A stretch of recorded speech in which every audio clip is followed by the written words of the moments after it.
হ্যাঁ একবারে নিজে খাওয়া দাও।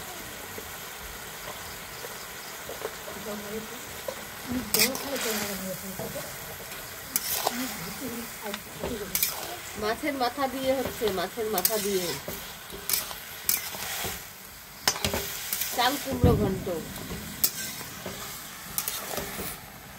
আমার মাটা না খাই উনি না খাই থাকে ভালোবাসে।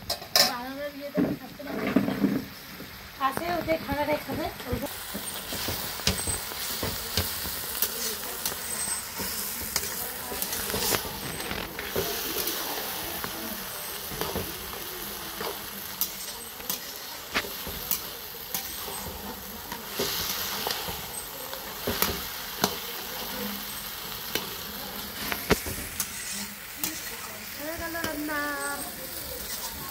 কে কে খাবে চলে আসো। রান্না দেখে যদি কারো পছন্দ হয় তাহলে চলে আসবে খেতে, আর দেখবে ভিডিও, লাইক করবে, কমেন্ট করবে, সাবস্ক্রাইবও করবে, কেউ একদম ভুলবে না। ভালো ভালো রান্না করে করে তোমাদেরকে দেখাবো, যখনই ভালো রান্না করব তোমাদেরকে দেখাবো।